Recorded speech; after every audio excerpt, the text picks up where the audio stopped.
just like so many things that we've all done together, through the years. Just one more thing to be done. But I mean, great memories of all the times we were doing stuff together. I mean, the three of us have done a lot together through the years. Fishing, some of those guys. We've done a lot of things with Mom and Joni as well, but and our wives, but the three of us, we've done a lot of cool stuff together. This is certainly one of those shining star days. You gave the coaches a lot to chew on. Is there one thing that you'd hope they take away from it more than anything else, from all of you? I think my personal feeling is that doing a clinic, or even a talk or a speech of some kind, is try to give something that somebody can use, even if it's just one or two or three things. And I think we did that. And I think there was. They at least got one or two things. There was a lot to choose from. You got a lot of options. It's like a salad buffet. You take what you need. Yeah, exactly. I wish they It had works for you. that line. And just the same thing, talking to, listening to Coach Tim Terrell talk. We were all there, and I took probably 20 really good coaching points and some furious notes. And that's what you want to get when you're a listener to somebody at a clinic or a speech. That there's something you get that you can use and incorporate into your own team or your own coaching style. Jack, I think you've said something along the lines of you wish you could have coached with your two sons. No question. What about them would you want to share with them on a staff? Well, like I say, sit back now without a coaching assignment, and they are so good with Jackie and I. They bring us into their families' lives. They bring us into their professional lives, and when they just sit back at the back of a room and watch how they address their team, or sit into a coaches meeting and watch how they address their coaches, and the great trust that they have with their team and their coaches, I marvel. I said, why wouldn't the Lord put me on the earth earlier in my coaching career when I could have had an opportunity to experience that? I think I'd have been better. I think my record would have been a lot better as a coach. Jim, you ever think about hiring him here? My dad? Oh Yeah. yeah. We got him daily.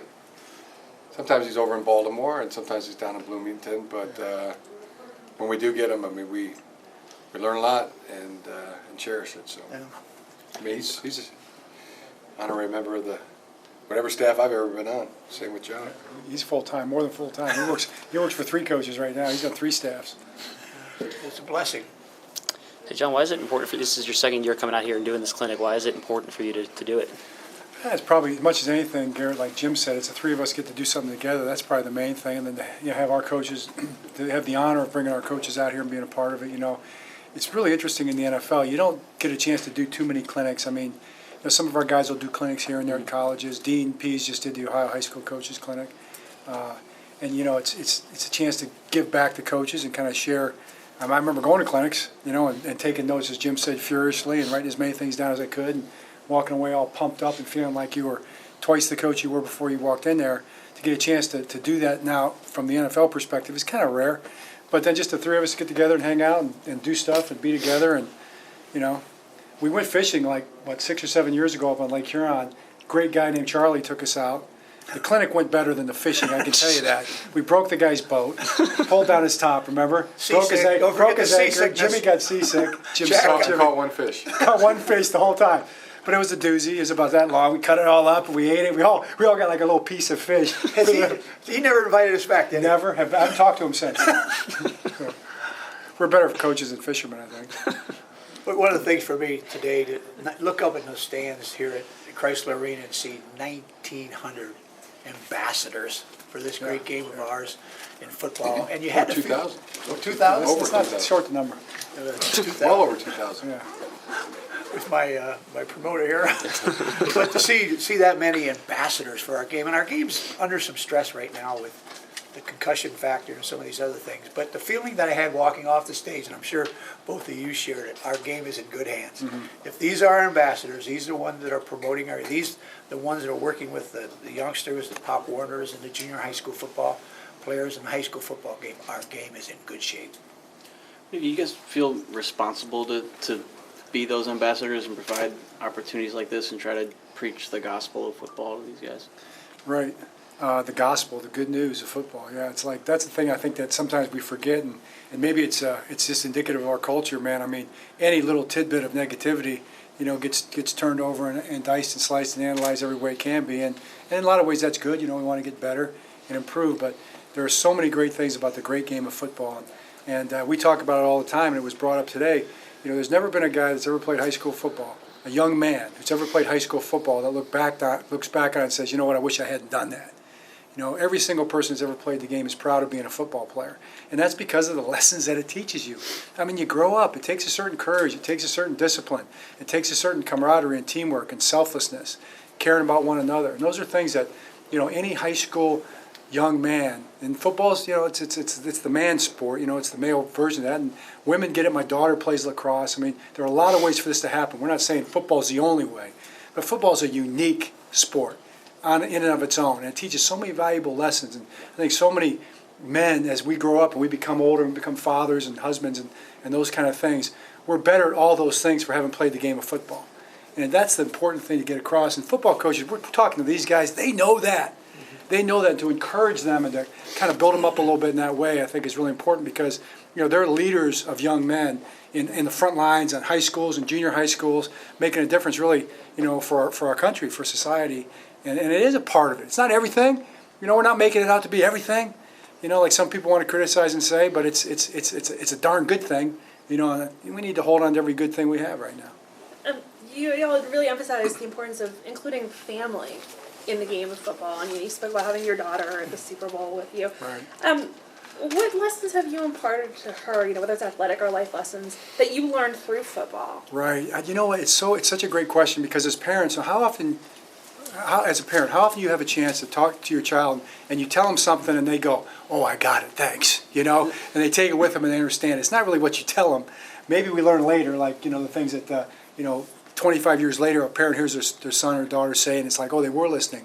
It's what they see. It's what they experience with you, right? So the idea that you take your kids with you to be a part of what you do. I don't care if it's going to the grocery store. Grandpa Sapiti ran a nursery, and he ran a gas station, right? And he took us to pump gas, which we spilled gas all over the place, right? And he got mad at us and chewed us out. And we worked in the nursery, and we cut down trees with a lawnmower, that little saplings where we were supposed to be cutting the grass. We made mistakes, but he took us with us everywhere we went, just like Dad. He took us with us he would scout high school games in Iowa City. We met Jesse Owens, and Jim's told that story before. So if you're just with your mom and dad, being a part, watching what they do, to me, that's what it is. And we're football coaches, so why wouldn't our kids, be with us in our profession?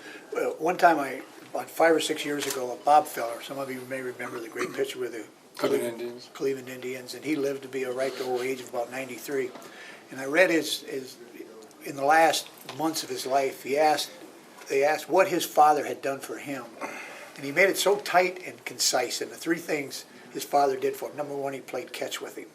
And I thought back to the years back here in Ann Arbor and Bowling Green when these guys were growing up. I mean, you're tired, you go out and you play ball, and what you learn, how you doing in school, how you getting along with your mother. Why do you think your mother did that? I mean, the discussions that you had with the ball going back and forth. And then the other thing he said, he took me to games. He didn't say he saw him. He watched him at games. He was there yelling at the umpire or criticizing the manager. He talked about, took him to the games. And I remember the rides to the games and home from the games. Turn the radio off. Nowadays, turn your phone off and just listen. And the things you hear and the discussions you have about football and the things that we're talking about. Then the last thing was the one that Jim and John both hammered away today with, as Bo would say, numbing repetition, was he believed in me. He told me daily how much he believed in me. And I think that sums up what this was all about, that in our society now we have youngsters that are growing up and they don't have a type of family where maybe they hear that every day. So then a teacher has to do it, or someone in the clergy has to do it, or someone in the scouts have to do it, or a coach has to do it. Somebody has to tell that youngster every single day how much they believe in him before he can believe in himself. And hopefully that we were able to share that message today a little bit. Jack, Jim and John, they played together 1 year at Pioneer, is that right? When you're Jim, What do you- sophomore year, Jim. What do you remember about that season? It's not what I remember so much what Jackie remembered. Jackie wrote a letter to him today, and I'm not going to do that. I'm just going to tell you what the letter, and one of the letters in about the second paragraph, she talks about Jim was a sophomore quarterback, and John had injured his knee and missed some games early in the season. Then he came back as a wide receiver. She thinks it was Ypsilanti. I think it was Huron, but It was Huron. It was Huron. I thank you. Don't. But let's not share that with your mother. She's positive it was Ypsilanti. But the game there was in the middle of the first, cold out there at Holloway Field, and cold and wet and damp, and then Jim threw a pass, and John went down the field and caught a post route for about 15, 20 yards and over the PA. That pass was thrown from Harbaugh to Harbaugh for 15 yards, and Jackie looked at it. She had tears running down her face, and she shared that in the letter with him today as a memory of her two boys competing in football at Pioneer High School. Jim and John, you remember that? Yeah. I remember getting hurt and missing the first 7 games of the season, and Jim came in as a quarterback as a sophomore and was killing it and playing great. And then getting a chance to finally play the last 2 weeks, catch a couple passes was pretty cool. I'd caught a lot over the years. We used to play this game called chicken, so we'd line up like far apart as we could and zing balls at each other and take a step closer for every catch, right? Until finally somebody cracked. Who usually cracked? I don't think it was anything. Well, I mean, I think I won most of them, but I'm sure he'd say the opposite. You kind of remember your wins more than your losses. But we were always bruised. We always were bruised. You referenced the headlines that your brother's been in a lot, and said that it's often because other people didn't think about it. Have you been sort of amused? Do you get amused with reading all this stuff and following it? Yeah, I love it. I mean, it's fun. I got Michigan football. I mean, it's like it's my number one thing now. I pull up Michigan football, and there's something new there every day, and it's been great entertainment. And I'm proud of Jim for what he's been doing, and I've had a chance to do a couple like little clinics or talks, and people ask about it, and I'm in a good place where I can say what I think about it, and I'm just proud of him. I can't believe how foolish some of the things that are said. I mean, the president of the NCAA is just, in my opinion, just been completely. He probably regrets a lot of what he said. Put it that way. And it's like you look at this thing. It's like, man, there's a lot of things to be worried about in this world, in this country. And if you're going to take a moral position on something, you're going to take a stand for what's right. I don't think it's spring break. I don't think it's guys going out and having fun. I don't think it's all the money that's being made in college athletics at this level being spent on the players. And their experience. I just don't think that's something that we should be morally against, And to me, when people had a chance to think about it, they kind of said, you know what, this is probably okay. This is a pretty cool thing to do, at a program like this at this kind of a level. And I think Jim just handled it brilliantly because he's just basically said the truth, said what he thinks. And he's won out in the end. So it's been fun to watch. It's supposed to be fun, right? Is this not supposed to be fun? It's sports. Well, speaking of that, Jim, you've used Twitter and social media to great effect. Would you recommend that to most coaches because it can be a little troublesome if you don't know how to handle it correctly? I think very troublesome. You can say the wrong thing on Twitter. People may take it the wrong way sometimes. A couple coaches have gotten in trouble. Oh. Yeah, a couple of other coaches. Anybody can get in trouble, yeah. Saying stuff they getting their foot in their mouth or something, basically. Are we referring to any coaches in particular? There have been So a couple. I guess the tip there would be, think out what you're going to say or tweet or write, just like you would if you were writing an article or saying something that people are going to hear, and then try to be part of the solution, not the problem. So that's another goal to be positive with it, and the things I get back from it. I get back humor. I get back information, and it's a good tool to communicate with. So I found it to be very positive. Saw you pushing for Judge Judy the other day. You got any presidential I just think endorsements? I just think this way. I'm just sticking with the Supreme Court right now. I think this country would be a much better place with Judy Scheinlin on the Supreme Court. Just my feeling. Yeah. Have you gotten any feedback from Judy? Judge Judy? I got a nice email from her. Yes. Is she that a serious interested? accepted? She accepted the nomination, or is she as interested in you following up on that? I'll keep that. She doesn't think there's enough fun in Washington. Probably makes a She's lot kind of more like money me. She now, likes too. fun. But I know she'd be great. So It'd be a big pay cut for her, wouldn't it? She's making like $10 million a year. I think for her country, I think if urged to do so, I think if there's a public outcry for it and the president's nominates her, then I'd say we'd have a chance. Have you picked up anything from the coaches you've had, speaking of Beamer, and I think last night was Harbaugh, and Mike Martz has been here. Do you Oh, yeah. pick their brains for things you can use during the season? Multiple. I mean, every conversation has been. I've said, found something to make myself a better coach. As John said, sometimes you feel like twice as good a coach with a number of things, but with every single one. I mean, I told, as you know, Coach Terrell's clinic this morning was A++. Mike Martz, I've gotten a dozen, tremendous coaching points from. Art Browse, as I mentioned on stage, took multiple things from his talk. Same with Frank Beamer and his lecture, and Bob Head as well, and John Harbaugh and Jack Harbaugh, and you wish you could be in two places at once. Fortunately for me, I'm videotaping it, and I'll be able to get to watch it all. And that'd be a good vision for this clinic too, is to publish it all. Publish all the video of all as many or all of the clinic talks that we can, and even subscribe it and put it into book form. I think that's the way we can get better and make it even better as we go forward.